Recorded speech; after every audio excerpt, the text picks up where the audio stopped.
Իմ անունը Վիկտոր Սամսոնի Սարգսյան է։ Ես 74 տարեկան եմ եւ ապրել եմ այստեղ, Ծաղկաձորում, որքան ինձ հիշում եմ։ Ամբողջ կյանքումս աշխատել եմ փայտի հետ, որպես վերականգնող եւ կահույքագործ։ Մեր եկեղեցիների համար պատրաստել եմ պարզ պատուհանների շրջանակներ եւ փորագրված պատկերակներ։ Այսօր ես թոշակի եմ անցել, ապրում եմ հանգիստ եւ թվացial խաղաղ կյանքով, բայց խաղաղությունը պարզապես մի բառ է, քանի որ 5 տարի առաջ տեղի ունեցածից հետո խաղաղությունը երկար ժամանակ չէր կարող վերադառնալ իմ հոգուն։ Տարօրինակ զգացողություն է։ Գիտեք, երբ կարծում ես, որ մեկին ճանաչում ես ինչպես ձեռքիդ ծայրը, իսկ հետո հանկարծ հասկանում ես, որ նրա մասին բացարձակապես ոչինչ չգիտես։ Ահա թե ինչ պատահեց ինձ հետ նույն կնոջ հետ 45 տարի ամուսնությունից հետո։ Երբեք չէի մտածի, որ սա որևէ մեկին կպատմեմ, բայց հիմա զգում եմ։ Պետք է ասեմ։ Գուցե իմ պատմությունը նախազգուշացում ծառայի լսողների համար։ Մենք մեր կյանքը կառուցում ենք աղյուս առ աղյուս, կուրորեն վստահելով մարդկանց, իսկ հետո ինչ-որ փոքրիկ բան, մեկ սխալ որոշում, եւ ամեն ինչ փլուզվում է։ Իմ դեպքում ամեն ինչ փոխվեց, երբ վերջին րոպեին չեղարկեցի ուղևորությունը։ Եթե ես նստեի այդ գնացքը, ինչպես պլանավորել էի, գուցե դեռ ապրեի երանելի անգիտության մեջ, բայց ճակատագիրը կամ Աստված, ով գիտի, որոշեց, որ ես կիմանամ ճշմարտությունը։ Դա 2020 թվականի մարտն էր։ Այդ ժամանակ ես 70 տարեկան էի դառնում։ Կինս Լուսինեն եւ ես ամուսնացած էինք 45 տարի։ Մի ամբողջ կյանք։ Մենք մեծացրել ենք 2 երեխա եւ մեր սեփական ձեռքերով տուն ենք կառուցել հորիցս ժառանգած հողի վրա։ Այդ ամիս ես պետք է երկար սպասված ուղևորություն կատարեի ջերմուկի առողջարան։ Մեջքս որոշ ժամանակ ցավում էր եւ բժիշկները խորհուրդ տվեցին բուժում ստանալ։ Լուսինեն հրաժարվեց ինձ հետ գնալ։ Նա ասաց, որ ունի որոշ գործեր, որոնք պետք է կատարի կամ մեր այգեգործական համայնքի հետ կապված, կամ դպրոցի ուսուցչական կազմի ընկերների հետ հանդիպելու։ Ի վերջո, նա ամբողջ կյանքում աշխատել էր որպես ուսուցչուհի, ապա որպես տնօրեն։ Հիմնականում ամեն ինչ ընթանում էր իր սովորական հունով, ոչ մի արտարոց բան չկար։ Նա նույնիսկ ավելացրեց, որ մինչ ես բացակայում եմ, ինքը խորը մաքրություն կանի տանը եւ կդասավորի իմ հին իրերը ձեռնահարկում։ Սա նախկինում էլ էր պատահել։ Ես կգնայի գործով կամ առողջարան, իսկ նա կմնար։ Ես ոչինչ չէի կասկածում։ Ուղևորությունը նախատեսված էր չորեքշաբթի օրը։ Ես պետք է բացակայեի 3 շաբաթով։ Երեքշաբթի երեկոյան ես հավաքեցի ճամպրուկս եւ բոլոր նշանակված դեղամիջոցները։ Լուսինեն նույնիսկ թխեց իմ սիրելի խնձորով կարկանդակը ուղևորության համար։ Առավոտյան, երբ պատրաստվում էի մեկնել, զանգ ստացա տարածաշրջանային արհմիությունից։ Կանացի ձայն, որը ներողություն էր խնդրում, տեղեկացրեց ինձ, որ համակարգային ինչ-որ խափանում է եղել եւ իմ ուղևորությունը կհետաձգվի մինչեւ հաջորդ ամիս։ Իհարկե ես նեղվեցի, բայց հետո հեռախոսը անջատելուց հետո հանկարծ մտածեցի. ինչ կլինի, եթե Լուսինային չասեմ, որ ուղևորությունը չեղարկվում է։ Ինչ կլինի, եթե անակնկալ մատուցեմ նրան։ Վերջին մի քանի տարիների ընթացքում մեր ամուսնությունը ինչ-որ կերպ դարձել է սառը։ Գիտեք, ռեժիմը նրան խանգարում է։ Ես որոշեցի հետևյալը. ես կձևացնեմ, թե գնում եմ եւ երեկոյան կվերադառնամ։ Ես նրա սիրելի սպիտակ քրիզանթեմները կգնեմ, մի շիշ լավ գինի եւ ընթրիք կպատրաստեմ։ Ինձ համար այնքան ռոմանտիկ էր, ինչ հիմար գաղափար 69-ամյա տղամարդու համար, չէ՞, բայց այդ պահին ինձ համար այն հանճարեղ թվաց։ Ես պատկերացում անգամ չունեի, որ այս որոշումը իմ ամբողջ կյանքը գլխի վայր կշրջեր, եւ ամենևին էլ այն ուղղությամբ, որը դուք ակնկալում եք։ Ամենևին էլ այն գոյության մեջ, որի մասին դուք նույնիսկ չգիտեք։ Երբեմն դուք ապրում եք մարդու հետ հավերժություն եւ կարծում եք, որ ամեն ինչ գիտեք նրա մասին, բայց կան բաներ, պարոնայք, որոնք միայն Աստված գիտի իրականում։ Ես ծնվել եմ այստեղ, Ծաղկաձորում, 1951 թվականին։ Հետո ամեն ինչ այլ էր։ Հայրս, Արթուր Սամսոնի Սարգսյան, աշխատում էր տեղական փոքրիկ գործարանում, իսկ մայրս, Աննա Հարությունյանը, ղեկավարում էր տնային տնտեսությունը։ Մեր ընտանիքում 5 երեխա կար, ես երկրորդն էի ավագը։ Մեր տունը պարզ էր, փայտից պատրաստված, մեծ վառարանով, որը ձմռանը մի րոպե անգամ չէր սառչում, փրկում էր դառը ցրտահարություններից։ Կյանքը հեշտ չէր, բայց ճիշտ էր, կարծում եմ։ Մայրիկս աշխարհի ամենահամեղ ապուրներն էր պատրաստում, եւ այնքան համեղ կաղամբով կարկանդակներ էր թխում, որ ամբողջ փողոցը հոտ էր գալիս դրանցից։ Ես ավարտեցի մեր գյուղի դպրոցում 8-րդ դասարանը, որից հետո հայրս ինձ տարավ ուստա Ստեփանի մի հին վարպետ կահույքագործի արհեստանոց։ Նա հայտնի էր ամբողջ տարածքում։ Նա կարիք ուներ մի հին կոմոդի վերանորոգման։ Եվ երբ տեսա, թե ինչպես են իրական հրաշքներ գալիս այս թարամած ծերունու ձեռքերից, թե ինչպես է նա կյանքի կոչում թվացյալ մեռած փայտը, ես սառեցի, ես նայեցի այդ թեփերին, որոնք խեժի հոտ էին գալիս, հարթեցնող սարքերի եւ քերիչների փայլուն շեղբերին եւ ասացի հորս. ես էլ եմ դա ուզում։ Հայրս ժպտաց եւ պատասխանեց. դե որդիս, եթե ուզում ես, քրտնաջան աշխատիր։ Եվ ես քրտնաջան աշխատում էի, 14 տարեկանից, դպրոցից հետո, վազում էի ուստա Ստեփանի արհեստանոց։ Սկզբում ես պարզապես մաքրում էի, հավաքում թեփ, տանում տախտակներ, բայց ծերունին, որն ուներ միայն դուստրեր, կարծես թե ինձ մեջ տեսնում էր մեկին, որին կարող էր փոխանցել իր արհեստը։ Հասկանում ես, Վիկտոր, ասաց նա իր ճռռացող ձայնով, փայտը մարդու նման է, այն ունի բնավորություն։ Մեկը ճկուն է եւ փափուկ, մյուսը համառ եւ կոշտ։ Յուրաքանչյուրը պահանջում է իր մոտեցումը։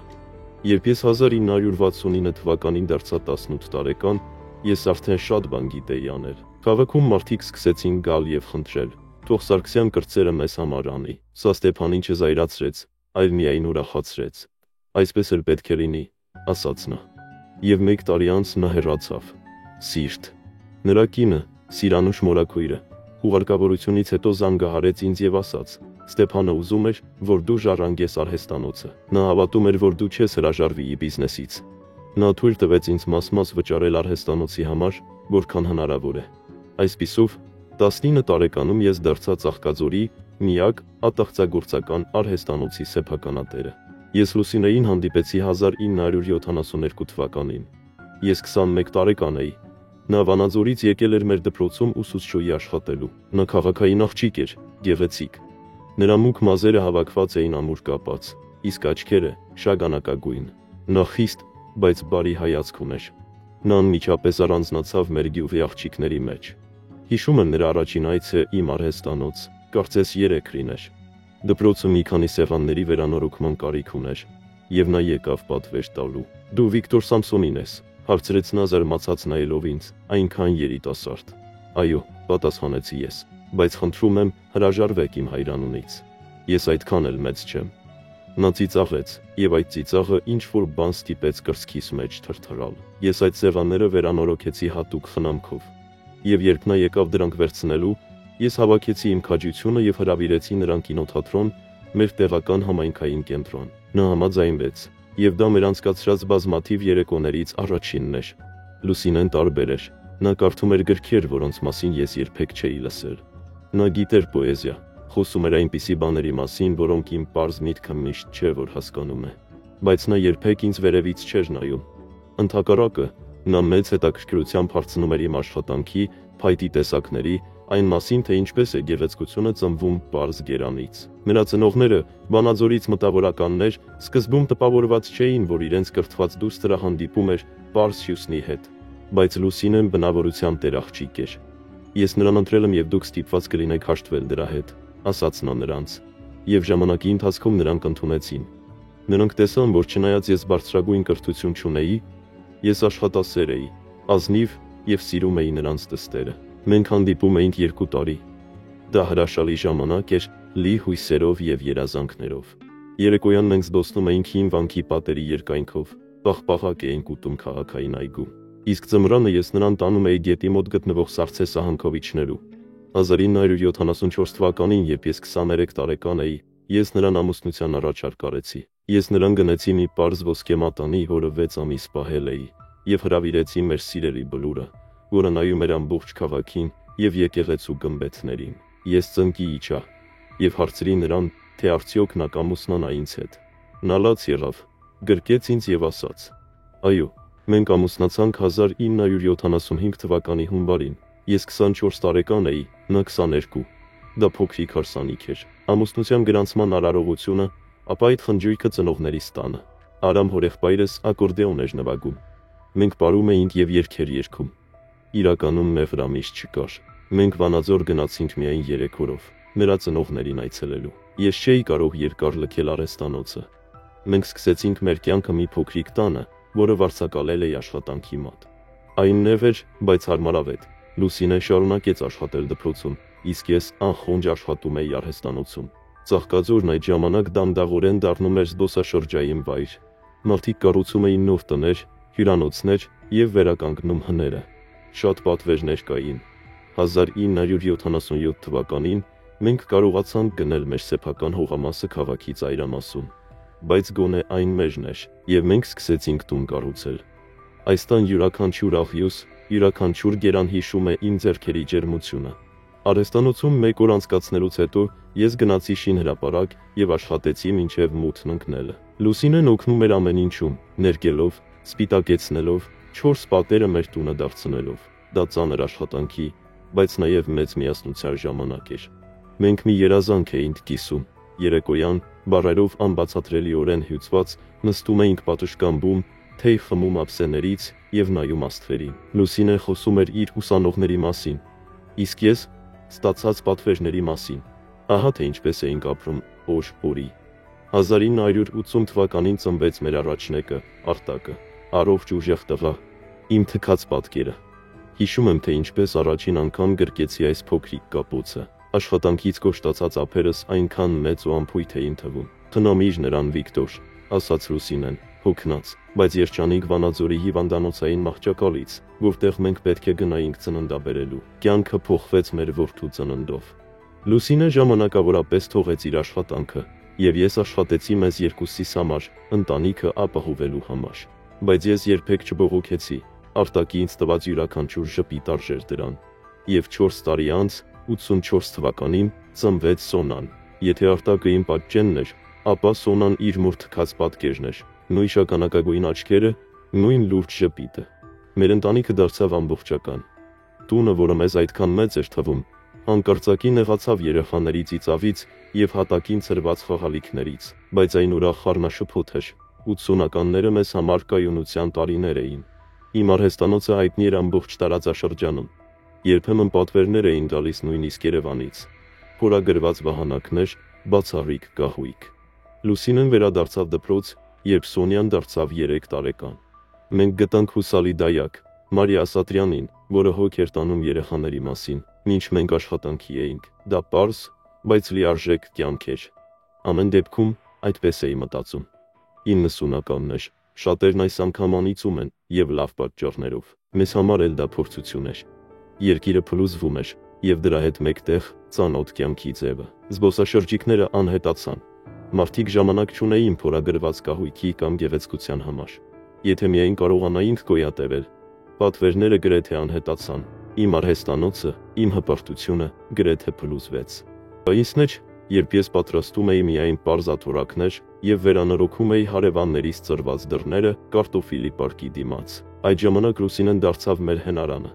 Նրա ուսուցչի աշխատավարձը, թեև չնչին էր և երբեմն ամիսներով ուշանում, ընտանիքի միակ կայուն եկամուտն էր։ Նա երբեք ոչ մի բառով չէր նախատում ինձ։ Ընդհակառակը միշտ ասում էր. «Մենք կհաղթահարենք սա, Վիկտոր, մենք միասին ենք»։ Նա լրացուցիչ ժամեր էր վերցնում, դասեր էր տալիս, իսկ գիշերները տետրերը գնահատում էր թույլ լամպի լույսով։ Մենք միասին համարում էինք։ Այդ ժամանակ ես մտածեցի, որ եթե կարողանանք հաղթահարել սա, ապա այլևս ոչինչ սարսափելի չէ, որքան սխալվում էի։ Եվ հետո 2000 թվականի սկզբին կյանքը դանդաղ սկսեց բարելավվել։ Զբոսաշրջիկները նորից սկսեցին գալ, մարդիկ սկսեցին տներ կառուցել, կահավորել իրենց տները։ Իմ արհեստը կրկին պահանջարկ ունեցավ։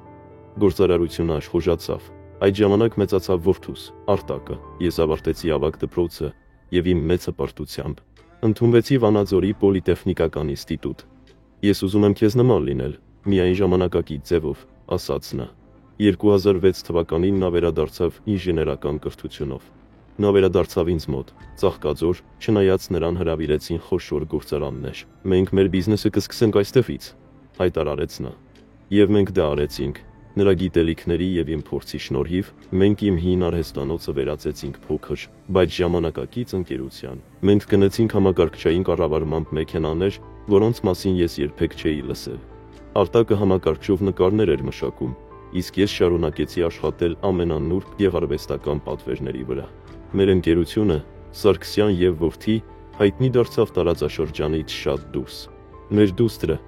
հետևեց մոր հետքերով, ավարտեց մանկավարժական ուսումնարանը և վերադարձավ աշխատանքի իր հարազատ դպրոցում, որպես գրականության ուսուցչուհի։ Լուսինեն այդ ժամանակ արդեն դպրոցի փոխտնօրենն էր, եւ նրանց երկուսին առավոտյան աշխատանքի գնալիս տեսնելը իսկական երջանկություն էր ինձ համար։ 2012 թվականին նա նշանակվեց դպրոցի տնօրեն։ Սա նրա կարիերայի գագաթնակետն էր, նրա երկարամյա աշխատանքի ճանաչումը։ Ես հպարտ էի նրանով, մեր կյանքով եւ նրանով, ինչ մենք կառուցեցինք։ Մեր տունը, որը մի ժամանակ այդքան դատարկ էր թվում երեխաների հեռանալուց հետո, կրկին կյանքով լցվեց։ Արտակն ամուսնացավ մի լավ աղջկա, Մարինայի հետ։ Նրանք թոռներ ունեցան, սկզբում Լիլիթ, ապա Միքայել։ Սոնան նաև ամուսնացավ իր գործընկերոջ, մաթեմատիկայի ուսուցչի հետ։ Կիրակի օրերին մեր ամբողջ մեծ ընտանիքը հավաքվում էր սեղանի շուրջ։ Ես մանգալի վրա միս էի խորովում, կանայք սեղան էին գցում այգում։ Մենք ծիծաղում էինք, խոսում եւ դիտում, թե ինչպես են մեր թոռները վազվզում խոտերի միջով։ Մտածեցի, սա էլ վերջ, երջանիկ ծերություն։ Ամեն ինչ սկսեց փոխվել 2015 թվականին, երբ Լուսինեն թոշակի անցավ։ Նա 62 տարեկան էր, նրան մեծ հրաժեշտ տվեցին, դպրոցում մեծ երեկույթ կազմակերպեցին, ծաղիկներ եւ ելույթներ։ Նա հուզվեց, բայց ես տեսա, որ նրա համար հեշտ չէր։ Ամբողջ կյանքում նա եղել է իրադարձությունների կենտրոնում, ղեկավարել է թիմ, կրել պատասխանատվություն, եւ այստեղ լռություն էր, բանջարանոց, տուն։ Սկզբում նրան նույնիսկ դուր էր գալիս, բայց հետո սկսեցի նկատել, որ նա ձանձրացել է։ Պետք է ինչ-որ բանով զբաղվել, Վիկտոր, ասում էր նա։ Չեմ կարող պարզապես նստել եւ սպասել, որ ժամանակն անցնի։ Եվ այսպես նա սկսեց զբաղվել այն ինչով հետաքրքրված էր։ Սկզբում դա բավականին անվնաս էր։ Նա միացավ փորձառու ուսուցիչների ակումբին։ Նրանք շաբաթը մեկ անգամ հանդիպում էին, թե էին խմում եւ հիշողություններ էին պատմում։ Վանաձորում մասնակցեց թոշակառուների համար նախատեսված համակարգչային գրագիտության դասընթացի։ Չեմ ուզում անտեղյակ լինել։ Ես ուզում եմ նույն լեզվով խոսել թոռներիս հետ եւ հասկանալ ինտերնետը, բացատրեց նա։ Ես միայն ուրախ էի, ճիշտ է Լուսինե, ասացի ես։ Դու պետք է առաջ շարժվես, զարգանաս։ Բայց աստիճանաբար այս հոբբիները սկսեցին հարցեր առաջացնել ինձ մոտ։ Փոքրիկ բաներ, որոնց սկզբում նույնիսկ ուշադրություն չէիր դարձնում։ Մի օր նա ասաց, որ դասերի է գնալու։ Իսկ հաջորդ օրը ես հանդիպեցի մեր հարևանուհի Մարիամանին, որը նրա հետ այնտեղ էր գնացել։ Բայց մենք երեք ոչ մի բան չարեցինք, ասաց նա։ Ուսուցչուհին հիվանդ էր, դասերը չեղարկվել էին։ Երբ երեկոյան Լուսինեին հարցրի սրա մասին, նա ձեռքով արեց ինձ, ասաց, որ ես ինչ-որ բան եմ խառնել, որ դասերը չեղարկվել են մեկ այլ խմբի համար։ Նա սկսեց ավելի ու ավելի հաճախ գնալ Վանաձոր, ոչ միայն դասերի, այլև խանութներ, ընկերների հետ թատրոն։ Նա ուշ էր վերադառնում, աչքերում փայլով, նոր բլուզով կամ թանկարժեք վարսավիրանոցից նոր կտրված սանրվածքով։ Ինչու՞ չես գնում մեր մոտ, մի անգամ հարցրի ես։ Ո Վիկտոր, այնտեղ մասնագետներ են, իսկ մյուսները դեռ չեն համապատասխանում, պատասխանում էր նա։ Մոտավորապես նույն ժամանակ նա նոր սմարթֆոն ստացավ, ծննդյան նվեր մեր երեխաներից։ Նախկինում նա գրեթե չէր օգտագործել իր հեռախոսը։ Այն ընկած էր իր պայուսակում եւ անհնար էր նրան հետ կապվել։ Հիմա այս սարքը միշտ նրա հետ էր։ Նա նույնիսկ այն իր հետ տանում էր լոգարան։ Երեկոները, երբ մենք հեռուստացույց էինք դիտում, նա անընդհատ գրում էր, ժպտալով էկրանին։ Ում հետ ես, հարցնում էի ես։ Մեր ակումբից մի քանի աղջիկների եմ նամակագրում, պատասխանում էր նա։ Մի գիշեր ես ծարավարթնացա եւ տեսա, որ նա անկողնում չէ։ Ես նրան գտա խոհանոցում, նա նստած էր մթության մեջ, դեմքը լուսավորված էր միայն հեռախոսի էկրանով։ Նա այնքան կլանված էր, որ չլսեց իմ մոտենալը։ Լուսինե, ինչու չես քնում, հարցրի ես։ Նա ցատկեց, գրեթե գցելով հեռախոսը։ Ո Վիկտոր, դու վախեցրիր ինձ, շշնջաց նա։ Դե ես հաղորդագրություն եմ գրում Սոնյային։ Նա անքնություն ունի, անհանգստանում է դպրոցական հաշվետվությունների համար։ Հաջորդ օրը զանգահարեցի աղջկաս, պարզապես հարցնելու, թե ինչպես է։ Զրույցի վերջում բաց թողեցի սա։ Ինչպես քնեցիր այսօր, մայրիկդ ասաց։ Ամբողջ գիշերը արթուն մնացիր հաշվետվություններիդ պատճառով։ Սոնան զարմացավ։ Ոչ հայրիկ, երեկ այնքան հոգնած էի, որ քնեցի, հենց որ գլուխս բարձին դիպավ։ Ինչ հաշվետվություններ։ Ես նրան ոչինչ չպատմեցի գիշերը մոր հետ ունեցած զրույցի մասին։ Ես չէի ուզում տարաձայնություններ սերմանել, ձեր խանդոտ մարդու տեսք ունենալ։ Մտածեցի, որ գուցե Լուսինեն պարզապես չի ուզում ինձ անհանգստացնել։ Նա պատճառ հորինեց, բայց մի ворդ, մի կասկած, արդեն նստել էր հոգուս մեջ։ Այս փոքրիկ անհամապատասխանությունները կուտակվել էին։ 2018 թվականին, երբ ես 67 տարեկան էի, Լուսինեն հայտարարեց, որ միանում է էքսկուրսիոն ակումբի, որը կազմակերպում է տարբեր քաղաքներ ուղևորություններ։ Առաջին ուղևորությունը դեպի Գյումրի հաջորդ ամիս 3 օրով, ասաց նա։ Սա նոր բան էր։ Նա երբեք չէր սիրել առանց ինձ ճանապարհորդել։ Ես հարցրեց, թե կարող եմ նրա հետ գնալ։ Նա տատանվեց. «Վիկտոր, հասկանում ես, սա մեր մանկավարժական խումբն է, այնտեղ միայն կանայք են։ Դու կձանձրանաս»։ Ես զիջեցի. «Դե կանանց թիմը հասկանում եմ»։ Նա գնաց, ամեն օր զանգահարում էր, լուսանկարներ էր ուղարկում, ամեն ինչ լիովին նորմալ էր թվում։ Բայց երբ նա վերադարձավ, ես նկատեցի նրա պարանոցին նոր, բարակ ոսկե շղթա։ Այն չկար նրա ուղարկած լուսանկարներում։ Ես եւ աղջիկները միասին ներդրում կատարեցինք եւ գնացինք այն միմյանց համար, որպես ճանապարհորդության հուշանվեր։ Արագ բացատրեց նա, նկատելով իմ հայացքը։ Մի քանի ամիս անց եւս մեկ ճանապարհորդություն։ Այս անգամ կապան նույն կանանց խմբի հետ։ Այս անգամ ես խնդրեցի կազմակերպչի հեռախոսահամարը, ասելով, որ ուղղակի ուզում եմ համոզվել, որ քեզ հետ ամեն ինչ լավ կլինի։ Լուսինեն ակնհայտորեն նյարդային էր, բայց ի վերջո տվեց իր անունն ու հեռախոսահամարը։ Ես զանգահարեցի։ Հաճելի կանացի ձայն հաստատեց, որ այո, նման խումբ կա, եւ իսկապես պլանավորված էր կապան ուղևորություն։ Հետագայում իմացա, որ դա նրա մտերիմ ընկերուհին էր, որը համաձայնել էր միասին խաղալ։ Այս ուղևորությունները դարձան կանոնավոր 2 կամ 3 ամիսը մեկ։ Եվ նրա յուրաքանչյուր վերադարձի հետ ես զգում էի, թե ինչպես է նա հեռանում, կարծես նրա մի մասը մնացել էր այնտեղ, ինչ որ տեղ, մեկ այլ քաղաքում։ Մենք սկսեցինք ավելի քիչ խոսել, ավելի քիչ միասին դուրս գալ։ Նույնիսկ մեր ամուսնական մտերմությունը, որը անշուշտ տարիների ընթացքում փոխվել էր, բայց միշտ էլ եղել էր, գրեթե ոչնչացավ։ 2019 թվականի վերջին մեր որդին, Արտակը, նկատեց, որ ինչ-որ բան այն չէ։ «Հայիկ, քո եւ մայրիկի հարայերություններ լավ է», հարցրեց նա մի օր, երբ մենք միայնակ էինք արհեստանոցում։ Ես ստեցի ասելով, որ այո, ամեն ինչ լավ է, միայն հոգնածություն եւ տարիք։ Ես չէի ուզում երեխաներին ներքաշել իմ կասկածների մեջ, հատկապես որ ապացույցներ չունեի, միայն ենթադրություններ, տարօրինակ վարքագիծ, ոչ մի կոնկրետ բան։ Ես նոր 2020 թվականը դիմավորեցի ծանր սրտով։ Փետրվարին մենք նշեցինք մեր 45-ամյակը, սափիր։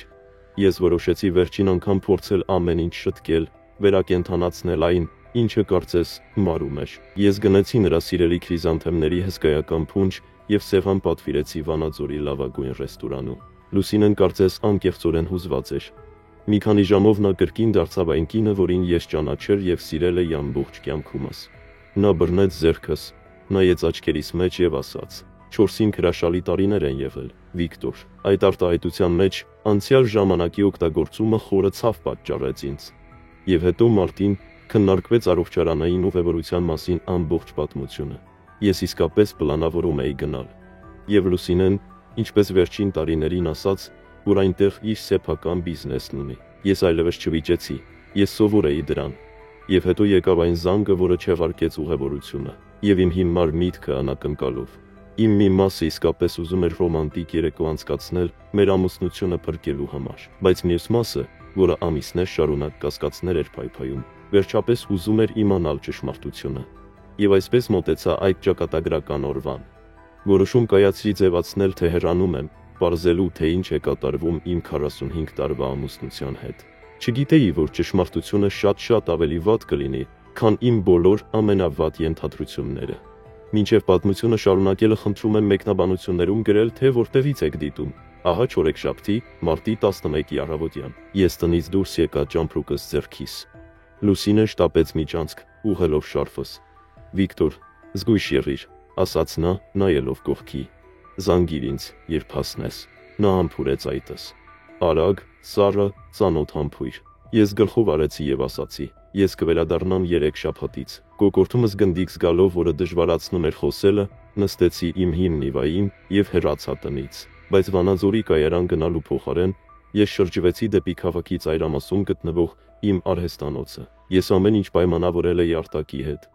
Որդիս իհարկե գիտեր, որ ես ոչ միտեղ չեմ գնում, բայց իրական պատճառը չգիտեր։ Եվ նա միայն ասաց նրան, թե ինչ էի ուզում նվիրել նրա մորը։ Անակնկալ, ռոմանտիկ երեկո, ինչ-որ կերպ մեր հաստատված հարաբերությունները խախտելու համար։ Արտակը, իմ բարի հասկացող որդին,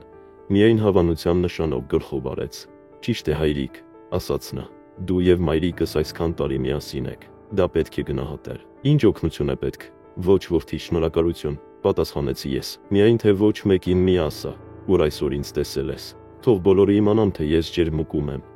Ես մնացի արհեստանոցում մինչև ճաշը։ Փորձեցի աշխատել, վերցրի մի կտոր, բայց ձեռքերս չէին ենթարկվում։ Մտքերս հեռու էին։ Ես շրջում էի արհեստանոցում, շնչելով մանկուց փայտի թեփի եւ լաքի ծանոթ բույրը։ Եվ այս բույրը, որը միշտ հանգստացնում էր ինձ, այսօր միայն ավելացրեց իմ անհանգստությունը։ Ես ճաշեցի մոտակա փոքրիկ սրճարանում, որտեղ ոչ ոք չէր կարողանա ինձ տեսնել։ Հետո կանգ առա սուպերմարկետում, գնեցի մի շիշ հայկական գինի, որը Լուսինեն շատ էր սիրում, թարմ միս, բանջարեղեն եւ խնձոր։ Ես որոշեցի բադ խորովել նրա սիրելի բաղադրատոմսով։ Ես պատվիրեցի սպիտակ քրիզանթեմների փունջ մորաքույր Ռիտայի ծաղկի խանութից։ Ձեռքերումս սեղմած, ինձ լրիվ հիմար էի զգում։ Ժամը 3-ի սահմաններում ես մոտեցա մեր տանը։ Ես մեքենան կայանեցի անկյունում, որպեսզի աղմուկ չհանեմ։ Սիրտս այնքան ուժեղ էր խփում, որ քունքերումս էր խփում։ Ես բացեցի դարպասը բանալիով, փորձելով չթողնել, որ այն ճռռա։ Հիշում եմ գարնանային պայծառ, բայց դեռևս ցուրտ տարևը, առաջին հալվող հալված բծերի բույրը եւ մեր ֆլոքսները այգում, եւ ագրավները, որոնք հեռվում միմյանց էին կանչում։ Այս բոլոր մանրամասները փորագրվել են իմ հիշողության մեջ, դառնալով այն պահի սաունդթրեքը, որը բաժանեց իմ կյանքը մինչև եւ հետո։ Տունը լուր էր։ Լուսինե, ցածր ձայնով կանչեցի ես։ Լռություն։ Նրա մեքենան բակում չէր։ Սա ինձ տարօրինակ թվաց։ Չորեքշաբթի օրերին նա սովորաբար տանն էր, դիտում էր իր հին խորհրդային ֆիլմերը, որոնք կրկնվում էին որևէ ալիքով։ Ես մթերքի տոպրակները տարա խոհանոց եւ մտա ննջասենյակ։ Մահճակալը կոկիկ էր հավաքված։ Ամեն ինչ իր տեղում էր։ Բայց լոգարանում նկատեցի, որ դարակից բացակայում էին նրա որոշ քսուքներ, ինչպես նաև ամենաթանկ ֆրանսիական զուգարանի ջուրը, որը Սոնան էր նվիրել նրան։ Նրա լավագույն ճանապարհորդական կոսմետիկ պայուսակը նույնպես բացակայում էր։ Շփոթված վերադարձա հյուրասենյակ։ Գուցե նա շուկա էր գնացել կամ ընկերուհու մոտ։ Որոշեցի սպասել։ Նստեցի հին բազկաթոռիս, միացրի հեռուստացույցը, բայց չկարողացա հետևել սյուժեին։ Րոպեները ձգվում էի ժամերի պես։ Ժամը 18:00։ Արևը սկսեց մայր մտնել, երկինքը ներկելով զով վարդագույն երանգներով, եւ Լուսինեի ոչ մի հետք դեռ չկար։ Եվ հետո սկսեցի լրջորեն անհանգստանալ։ Ինչ կլիներ, եթե նրա հետ ինչ-որ բան պատահած լիներ։ Վթար, սրտի կաթված, վերցրի հեռախոսը եւ հավաքեցի նրա համարը։ Բաժանորդի սարքն անջատված էր կամ չէր աշխատում։ Զանգահարեցի Սոնյային։ Աղջիկս բարև, գիտես թե որտեղ է մայրիկը։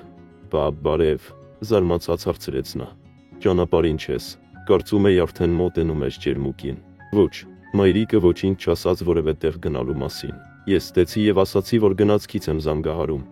Պարզապես նրանց մասին իմանալու համար, բայց տանը ոչ ոք չէր պատասխանում։ Ես զանգահարեցի նրա երկու ամենամտերիմ ընկերուհիներին։ Երկուսն էլ անհասկանալի բան պատասխանեցին։ Ասենք նրանք որոշ ժամանակ չեն խոսել, չգիտեմ, բայց ես նրանց ձայնում անհարմարություն զգացի, ինչ որ զգուշավորություն։ Ժամը 8-ին այլևս չկարողացա դիմանալ եւ գնացի մեր ոստիկանական բաժանմունք։ Ծաղկաձոր քաղաքը փոքր է, բոլորը ճանաչում են միմյանց։ Տեղի ոստիկանը, ավագ լեյտենանտ Պետրոսյանը, իմ նախկին հալևանը, համակրանքով լսեց ինձ։ Վիկտոր Հոպար, հանգստացիր, ասաց նա իմ շփոթված պատմությունը լսելուց հետո։ Լուսինե մորաքույրը, լուրջ, պատասխանատու կին է, պետք է որ պատճառ լինի։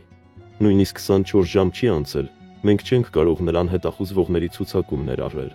Սպասեք մինչև առավոտ, ես տուն վերադարձա ավելի կոտրված։ Գիշերն անվերջ էր, ես չգնացի քնելու։ Ես նստած էի աթոռին, նայում էի մութ պատուհանից դուրս, ցնցվում էի յուրաքանչյուր ձայնից, լսում էի լռությունը, հույս ունենալով լսել մոտեցող մեքենայի դղրդյունը։ Ոչինչ, լուսաբաց էր։ Ես դեռ մենակ էի։ Ես նորից հավաքեցի նրա համարը, բայց այն անջատված էր։ Ես պատրաստվում էի վերադառնալ Պետրոսյանի մոտ, երբ հանկարծ հիշեցի նրա հին օրագրի մասին ինչ-որ բան։ Չնայած իր նոր սմարթֆոնին, Լուսինեն դեռևս նշումներ էր անում հաստ, բորդո գույնի տետրում, հին ձևով։ Նա գրում էր ծննդյան օրերը, հանդիպումները, հեռախոսահամարները։ Ես շտապեցի միջանցքում գտնվող զգեստապահարանի մոտ, որտեղ նա պահում էր այն։ Օրագիրը դեռ այնտեղ էր։ Ես սկսեցի խելագարորեն տեսակավորել այն, խնդրելով որևէ հուշում։ Ընթացիկ շաբաթվա էջում, չորեքշաբթի, մարտի 11-ի տակ, կար միայն մեկ տառ, գրված նրա կոկիկ, ուսուցչի նման ձեռագրով։ Ս. Եվ ուրիշ ոչինչ, ես թերթեցի այն։ Եվ այն ամսաթվերի վրա, երբ նա գնում էր էքսկուրսիաների, կար նաև այս Ս տառը, միշտ Ս. Եվ հետո հիշեցի այն տղամարդուն, որին տեսել էի նրա հետ լուսանկարում Գյումրուց։ Նա ասել էր, որ նա իրենց խմբի ղեկավարն էր։ Ես շրջեցի օրագիրը։ Հետևի շապիկի ներքին կողմում մատիտով գրված էր անանուն հեռախոսահամար։ Դողացող ձեռքերով հավաքեցի այն տան հեռախոսով։ Երրորդ զանգից հետո լսափողը վերցրին։ «Բարև», ասաց անծանոթ տղամարդու ձայն։ Հանգիստ, խորը բարիտոն։ Ես լուռ էի, չգիտեի ինչ ասեմ։ «Բարև, ով է», ավելի համառորեն կրկնեց ձայնը։ Ես անջատեցի հեռախոսը։ Սիրտս այնքան ուժեղ սեղմվեց, որ կարծես կրծքիցս դուրս ցատկեր։ Այդ ձայնը հաստատեց իմ ամենավատ վախերը։ Ինչ-որ բան պետք է արվեր։ Ես այլևս չէի կարող նստել և սպասել։ Զանգը արեցի Սմբատին, մի երիտասարդի, իմ արհեստանոցի լավագույն հյուսնին, որին վստահում էի ինչպես ինձ։ «Սմբատ, բարև, կարող ես ինձ շտապ տանել Երևան»։ «Ոչ մի խնդիր, Վիկտոր Քերի», պատասխանեց նա առանց ավելորդ հարցեր տալու։ «Ես այնտեղ կլինեմ 20 րոպեից։ Մենք մեքենայով գնացինք Երևան»։ Ամբողջ ճանապարհին լուռ էի, նայելով անցնող մռայլ մարդյան բնապատկերներին։ Գլուխս մշուշոտ էր։ Մենք մտել էինք մի հսկայական, աղմկոտ ու տար քաղաք։ «Հյուրանոցներ կփնտրենք», ասացի հրամանատարին, առանց բացատրելու, թե ինչ է կատարվում։ Ամբողջ առավոտը և օրվա կեսը դրա վրա անցկացրինք, կանգ առնելով մեկ հյուրանոցից մյուսը։ Ես ընդունարանի աշխատակիցներին ցույց տվեցի Լուսինեի լուսանկարը։ Նրանք ամեն օր գլուխները թափահարեցին։ Ես արդեն սկսում էի հուսահատվել, երբ 10-րդ կամ 11-րդ հյուրանոցում, Սասունցի Դավիթ կայարանից ոչ հեռու գտնվող Համեստ հյուրանոցում, ընդունարանի երիտասարդ աղջիկը նայեց լուսանկարին և մի պահ տատանվեց։ «Նա գրանցված է որպես Լուսինե Սարգսյան», հարցրի ես, զգալով, որ ներսս սեղմվում է։ Աղջիկը նայեց համակարգչին։ «Ոչ», ասաց նա 1 վայրկյան անց, բայց նրա հայացքը մատնեց ինձ։ «Մենք այդ ազգանունով հյուրեր չունենք»։ «Խնդրում եմ», աղաչեցի ես, «սա իմ կինն է։ Ես շատ անհանգստացած եմ։ Եթե ինչ-որ բան գիտեք, ասեք ինձ»։ Աղջիկը շուրջը նայեց, կարծես վախենալով, որ ինչ-որ մեկը կլսի իրեն։ «Կա նրա նման մի տիկին», շշնջաց նա, բայց նա գրանցված էր այլ ազգանունով՝ Արաքելյան։ Լուսինե Արաքելյանը 3 ժամ անց մի տղամարդու հետ։ Սենյակ 312 Արաքելյան։ Նրա մորական կողմի ազգանունը Լուսինե էր, որը նա չէր օգտագործել 45 տարի։ «Այդտեղ են հիմա», հարցրի ես 4 շուրթերով։ Աղջիկը գլուխը թափ տվեց։ «Նրանք այսօր առավոտյան գնացին, բայց բանալին չհանձնեցին, այնպես որ մենք պետք է վերադառնան»։ Ես շնորհակալություն հայտնեցի նրան և դուրս եկա։ «Վիկտոր Քերի լավ ես», հարցրեց Սմբատը, զարմացած իմ գունատությունից։ «Ոչ, Սմբատ, ես լավ չեմ», անկեղծորեն պատասխանեցի ես։ «Բայց ես պետք է լուծեմ սա։ Թող ինձ այստեղ», վերադարձի Ծաղկաձոր։ «Եթե ինչ-որ բան պատահի, ես կզանգեմ»։ Սմբատի հեռանալուց հետո ես անցա ճանապարհը և նստեցի մի փոքրիկ սրճարանում, որի պատուհանից երևում էր հյուրանոցի մուտքը։ Ես պատվիրեցի սև սուրճ, որին երբեք չդիպչեցի։ Ժամանակը կանգ առավ։ Կեսօր, ժամը 1-ը, 2-ը։ 3:30 հյուրանոց մոտեցավ փայլուն սև ամենագնաց։ Սիրտս սեղմվեց։ Նա, Լուսինեն, մեքենայից դուրս եկավ ուղևորի կողմից։ Նա ժպտում էր, ծիծաղում, 10 տարով երիտասարդ տեսք ուներ, երջանիկ, անհոգ։ Ես նրան այսպես չէի տեսել շատ երկար ժամանակ։ Բարձրահասակ, մոխրագույն մազերով, լավ հագնված տղամարդ, նույն Ս.Ն. դուրս եկավ վարորդի նստատեղից։ Նա շրջանցեց մեքենան և ձեռքը դրեց կնոջս մեջքին այնպիսի մտերիմ մտերմությամբ, որը միայն շատ մտերիմ մարդիկ ունեն, և միասին ծիծաղելով նրանք մտան հյուրանոց։ Ես կաթվածահար էի, ես չէի կարողանում շարժվել։ Մի մասն ուզում էր դուրս վազել, գոռալ, տեսարան ստեղծել։ Մյուս մասն ուզում էր փախչել, մեքենայով հեռանալ, ձևացնել, թե սա ոչինչ չեմ տեսել։ Բայց ես գիտեի, որ պետք է դա անեի։ Ես ևս 1 ժամ նստեցի սրճարանում, հավաքելով իմ համարձակությունը։ Վերջապես վեր կացա, սեղանին թողեցի անձեռնմխելի սուրճի գումարը և անցա փողոցը։ Նախասրահում նույն ընդունարանի աշխատակիցը համակրելի հայացք նետեց ինձ վրա։ Ես ոչինչ ասելու կարիք չունեի։ Նա պարզապես գլխով արեց, ինձ տեղեկացնելով, որ զույգը դեռ սենյակում է։ Ես դանդաղ բարձրացա աստիճաններով։ Ամեն քայլը կապարի պես էր զգացվում։ 3-րդ հարկ, սենյակ 312։ Ես կանգ առա դռան առջև, սիրտս բաբախում էր։ Ես պատրաստվում էի ձեռքս բարձրացնել, դուռը թակելու, բայց հետո լսեցի նրա ձայնը, կնոջս ձայնը։ Նա այնքան ուժեղ ու զվարճանքով տնքաց, որը չէի լսել տարիներ շարունակ։ «Սարգիս, դու անուղղելի ես», ասաց նա ծիծաղի միջից։ «Սարգիսը ուրեմն Ս.Ն.» Ես խորը շունչ քաշեցի և թակեցի։ Դռան ետևից ձայներ անմիջապես լռեցին։ Մի քանի վայրկյան անց լսեցի քայլերի ձայներ, Դուռը թեթևակի բացվեց։ Ահա նա կանգնած էր իմ Լուսինը, արձակված մազերով, համարյա մերկ ներքնաշորով, որը ես երբեք չէի տեսել։ Նրա դեմքին մեկ վայրկյանում մի քանի արտահայտություն փոխվեց, զարմանքից մինչև ցնցում, ապա բացարձակ, կենդանական սարսափ։ «Վիկտոր», հառաչեց նա, ձայնը գրեթե կորած, «ինչպե՞ս եք, դու պետք է ջերմուկում լինեիր»։ «Կարող եմ ներս մտնել», հարցրի ես։ Իմ ձայնը զարմանալիորեն հանգիստ էր հնչում։ Նա տատանվեց, հետ նայեց, ապա դուռը ավելի լայն բացեց։ Ես մտա սենյակ։ Պատուհանի մոտ կանգնած էր նույն Սարգիսը, 70 տարեկան ակնհայտորեն ամաչկոտ տղամարդ, շատ ներկայանալի, թանկարժեք վերնաշապիկով։ «Ուրեմն այսպես հա», ասացի ես, մեկից մյուսին նայելով։ Այս ամբողջ ժամանակը, այս բոլոր ուղևորությունները, դասընթացները, ամեն ինչ սուտ էր։ Լուսինեն պայթեց լաց լինելուց։ «Վիկտոր, ես պետք է բացատրեմ», ընդհատեցի ես նրան։ «Կարծում եմ, այստեղ ամեն ինչ լիովին պարզ է»։ Եվ հետո այս Սարգիսը առաջ եկավ։ «Պարոն Սարգսյան, ես հասկանում եմ, որ սա սարսափելի տեսք ունի, բայց դուք պարտավոր եք լսել ինձ», կտրուկ ասացի ես։ «Դուք, ըստ երևույթին, նույնիսկ չգիտեիք իմ գոյության մասին»։ Եվ հետո նկատեցի նրանց փոխանակած տարօրինակ հայացքները։ Դրանում կար ոչ միայն մեղքի զգացում, այլև ինչ-որ այլ բան, ինչ-որ բան, որը ես չէի կարողանում հասկանալ։ «Ինչ է դա», շփոթված հարցրի ես։ «Ինչ չեք ասում ինձ»։ Լուսինեն նստեց մահճակալի եզրին և սրբեց արցունքները։ «Վիկտոր, սա Սարգիսն է։ Նա, մենք գրեթե 3 տարի է, ինչ սիրահետում ենք միմյանց։ Ես արդեն հասկացա դա», դառնությամբ պատասխանեցի ես։ «Չեմ հասկանում, թե ինչու ես այդքան տարօրինակ նայում ինձ»։ Եվ հետո Սարգիսը պատասխանեց, հանգիստ, գրեթե շշուկով, որովհետև մինչև այսօր վստահ էի, որ Լուսինեն այրի է։ Աշխարհը կանգ առավ։ Բառերը արձագանքում էին գլխումս, հրաժարվելով իմաստ ունենալ։ «Այրի», կրկնեցի ես սառած։ Լուսինեն նայեց ինձ, ամոթի և ինչ-որ տարօրինակ մարտահրավերի խառնուրդով։ «Այո, Վիկտոր, ես նրան և այստեղ, Երևանում, ասացի բոլորին, որ ես այրի եմ, իմ ամուսինը։ Դու մահացար 2 տարի առաջ, հատակը անհետացավ իմ տակից։ Դու սպանել ես ինձ», հարցրի ես, ականջներիս չհավատալով։ «Ինչպես սպանեցիր ինձ, այդպես ավելի հեշտ էր», հառաչեց նա։ «Ես Սարգիսին հանդիպեցի շրջանավարտների հանդիպման ժամանակ, Երևանում թոշակի անցնելուց կարճ ժամանակ անց։ Մենք սկսեցինք խոսել և նա ինձ սուրճի հրավիրեց։ Ես վայելեցի նրա անկերակցությունը, բայց գիտեի, որ չպետք է։ Բայց նա պնդեց, և ես համաձայնեցի երկրորդ հանդիպմանը։ Եվ երբ ամեն ինչ սկսեց չափազանց հեռու գնալ, ես չէի կարող ասել, որ ամուսնացած եմ։ Այսպիսով, ես ասացի, որ այրի եմ։ Եվ ինչպես մահացա, հարցրի ես։ Սառցե զայրույթը սկսեց փոխարինել ցնցմանը։ «Տղտիկատվածով», պատասխանեց նա, աչքերը իջեցնելով։ Ես ասացի, որ դա հանկարծակի պատահեց ամառանոցում, որ դա հարված էր բոլորի համար, բայց ես դանդաղորեն գիտակցության եմ գալիս և շարունակում եմ ապրել։ Ես նայեցի Սարգիս, նա ինձանից ոչ պակաս ցնցված տեսք ուներ։ «Լուսինե,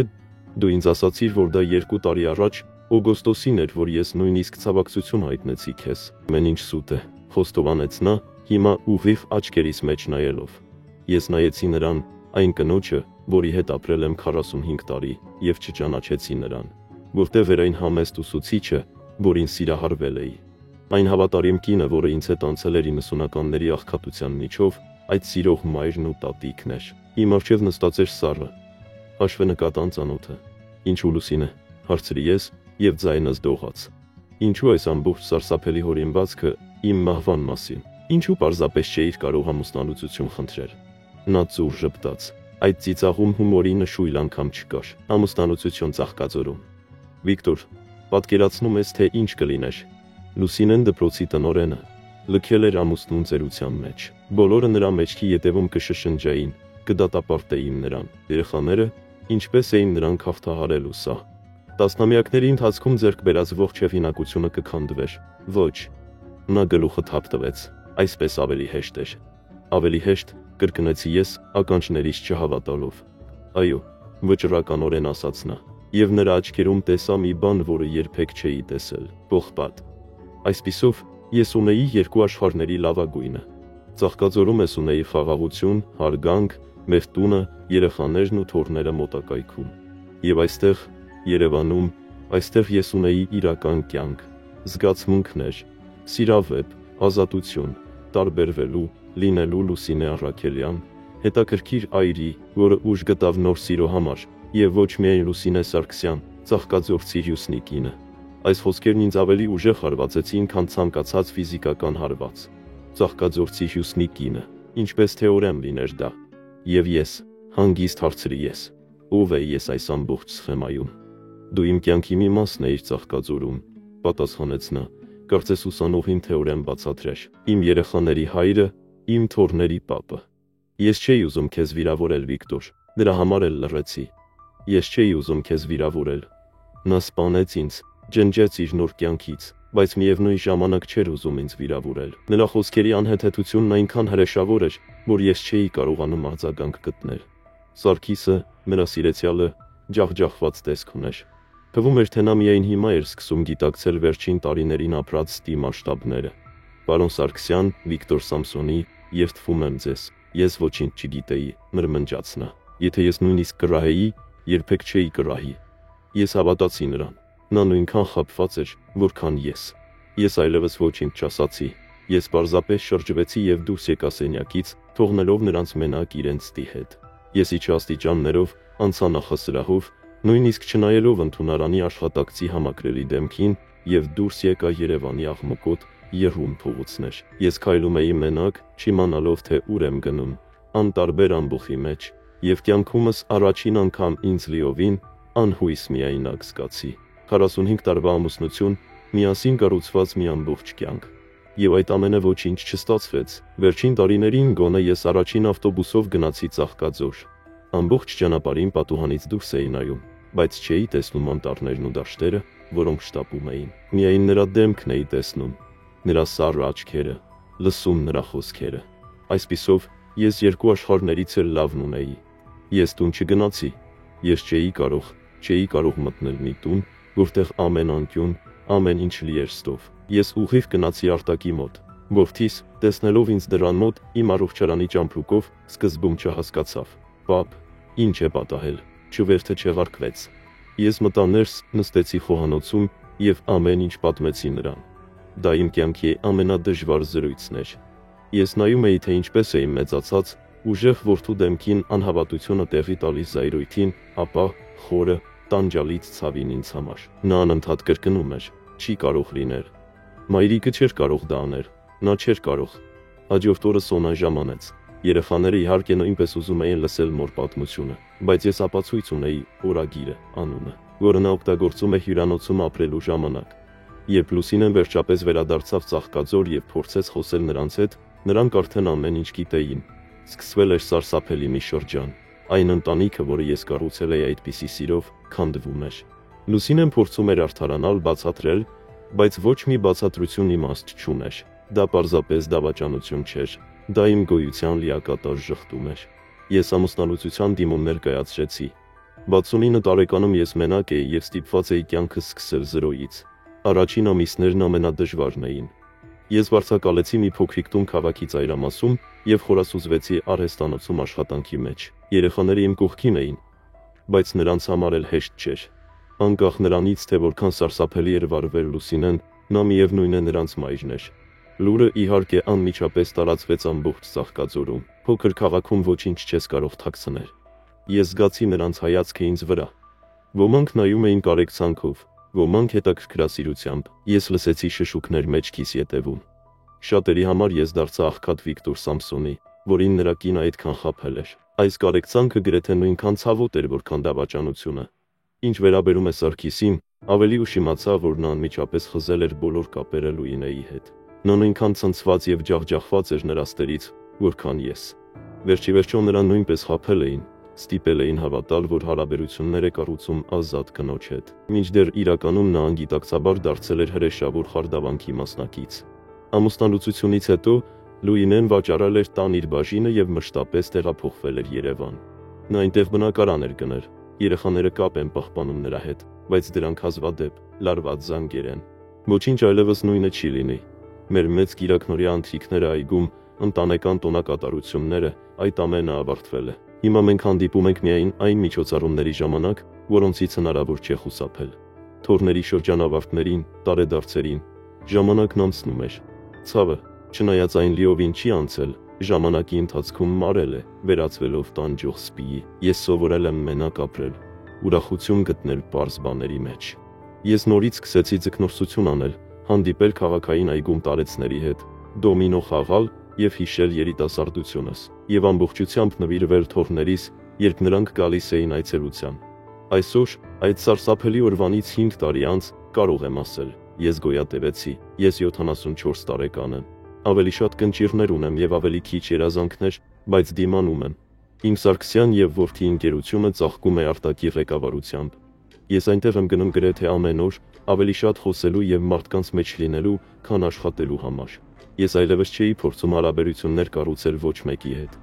Ոչ թե որովհետեւ չէի կարող, տարօրինակ է, բայց մեր քաղաքը լի է միայնակ կանանցով, այրիներով եւ ամուսնալուծվածներով, ովքեր դեմ չէին լինի պահպանել հին վարպետի ինտերակցիոնը,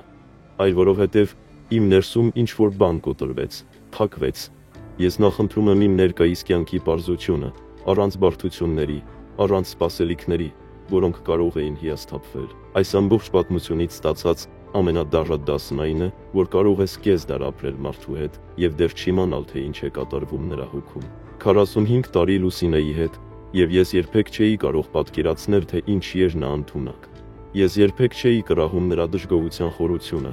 այն դատարկությունը, որը նա պետք է լրացներ մեկ այլ կյանքով, մեկ այլ մարդով։ Ես նաև շատ բան սովորեցի ներման մասին, ոչ թե Լուսինեին ներելու մասին։ Ես հավանաբար երբեք չեմ կարողանա դա անել, այլ ինքս ինձ ներելու մասին։ Երկար ժամանակ ես մեղադրում էի ինքս ինձ, ինչ սխալ արեցի, որտեղ սխալվեցի որպես ամուսին, ինչ էր նրան պետք իմ մահը հորինելու եւ մեկ այլ կյանք ստեղծելու համար։ Ինձ երկար ժամանակ պահանջվեց հասկանալու համար, որ մենք միշտ չէ, որ պատասխանատու ենք ուրիշների ընտրությունների համար։ Երբեմն մարդիկ պարզապես փոխվում են, նրանց ցանկությունները փոխվում են, եւ մեր կողմից ձեռնարկված ոչինչ չի կարող կանխել դա։ Ծերությունը իմաստություն է բերում, բայց դրա հետ մեկտեղ դիտակցում, թե որքան կարճ է կյանքը, այն դառնության վրա վատնելու համար։ Այսպիսով, ես որոշեցի առաջ շարժվել։ Ես չեմ մոռացել, ես չեմ ձևացնում, թե դա երբեք տեղի չի ունեցել։ Բայց ես թույլ չեմ տալիս, որ այս դավաճանությունը որոշի, թե ով եմ ես կամ ինչպես կապրեմ իմ մնացած օրերը։ Իմ ուրախությունը հիմա իմ երեխաներն ու թոռներն են։ Միլենան արդեն 15 տարեկան է։ Խելացի։ Նա ուզում է դառնալ նախագծով ինժեներ, ինչպես իր հայրը։ Իսկ Միքայելը 14 տարեկան է, եւ նա կարծես ձգվում է իմ արհեստին։ Նա անընդհատ գալիս է արհեստանոց, խնդրում է ինձ սովորեցնել իրեն խառատահաստոցով աշխատել։ Ով գիտի, գուցե սա լինի Սարգսյան վարպետների 3-րդ սերունդը։ Եթե կարողանայի ինչ-որ բան ասել ինձ հիմա լսողներին, կասեի հետևյալը. գնահատեք ճշմարտությունը։ Անկախ նրանից, թե որքան դառը կարող է լինել, ճշմարտությունն է ազատում ձեզ։ Սուտը ապրելը, նույնիսկ ամենահարմարավետը, նման է ավազի վրա տուն կառուցելուն։ Շուտ թե ուշ այն կփլուզվի։ Ազնիվ եղեք ինքներդ ձեզ հետ եւ նրանց հետ, ում սիրում եք։ Եթե դժբախտ եք, եթե ուզում եք փոփոխություն, խոսեք։ Միասին փնտրեք լուծում, մի ստեղծեք զուգահեռ աշխարհներ, մի սպանեք խորհրդանշականորեն նրանց, ովքեր այդքան տարիներ ձեր կողքին են եղել, եւ հիշեք, երբեք ուշ չէ նորից սկսելու համար։ 74 տարեկանում ես ստիպված էի վերստին սովորել միայնակ ապրել գրեթե կեսդար ամուսնությունից հետո։ Դա աներևակայելի դժվար էր։ Կային օրեր, երբ մտածում էի, որ չեմ կարող հաղթահարել, բայց ահա ես այստեղ եմ, 5 տարի անց։ Դեռևս կանգնած եմ, դեռևս ժպտում եմ, դեռևս գտնում եմ պատճառներ շնորհակալ լինելու յուրաքանչյուր նոր օրվա համար։ Կյանքը լի է անակնկալներով, որոշները լավն են, որոշները ոչ այնքան լավը։ Գլխավորն այն է, թե ինչպես ենք մենք հաղթահարում դրանք, ինչ ենք սովորում, ինչպես ենք առաջ շարժվում։ Ոչ ոք այս աշխարհում չի քայլում առանց սպիների, բայց հենց այդ սպիներն են, որ պատմում են մեր պատմությունը։ Դրանք են, որոնք ցույց են տալիս, թե որքան ուժեղ ենք մենք։ Մեկնաբանություններում կարող եք կիսվել ձեր դավաճանության պատմություններով, մենք բոլորով կկարեկցենք քեզ։